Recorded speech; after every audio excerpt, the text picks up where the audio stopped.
Hi there, hope you're having a good day and welcome back to another video. Today we have a pair that you might think can be a substitute for the Currys, but actually not so much, although there are some similarities. And this is the UA Flow FUTR X2.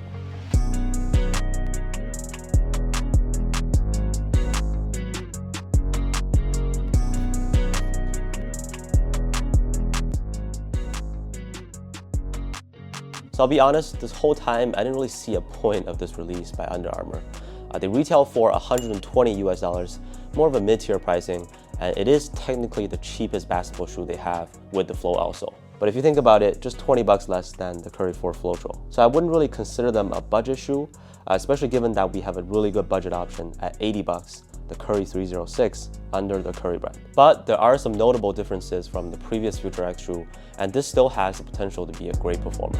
And let's get right into the details and performance aspects now. They come in the standard black Under Armour box, and on the first look, this is a low-top shoe with a very low cut around the collar. You see the Flow printed on the midsole, and it is part of the name of the shoe. Obviously, the main selling point is the Flow technology. Standard mesh material on the upper, breathability is good, and the outsole is a typical Flow outsole, similar to the Curry 8 and 9, also Curry 4 Flotro, but this time they kind of split it in the middle. I think this is the first time where they did that to a Flow outsole.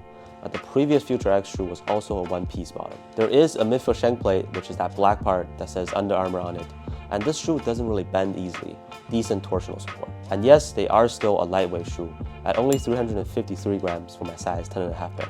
One of the lightest hoop shoes out there, and they feel minimal on feet. As to how the FUTR X2 performs on the court, there are a few things that I want to point out actually. With cushioning, there's basically no surprise or letdown. The curve shape gives you a smooth transition, and the foam feels pretty nice and soft on feet. Compresses well underneath. Very low to the ground, so they do have a similar core feel to the Curry 9, let's say. However, the traction was not as good as the Currys. Not a squeaky shoe, it will still at least get a pass from my experience in the indoor gym.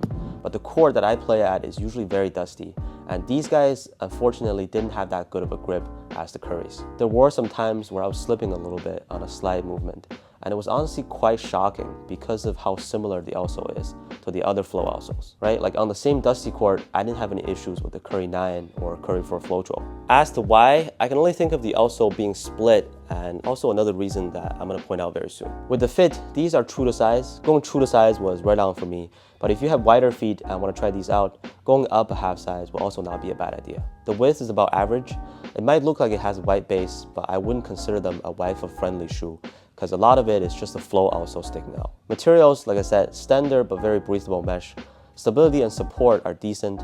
One thing I wish they could have done better is the ankle padding. Like the collar area opens up a little bit too much in my opinion, but the front part itself has good lockdown, so it creates a bit of inconsistency, if that makes sense. I'm really not trying to be picky, but maybe that also has contributed to the traction performance being worse than the Currys.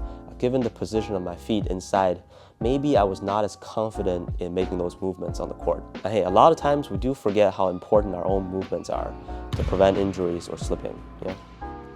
So overall, the Flow FUTR X2 was okay, but if you were expecting the same level of performance as the Currys, nope.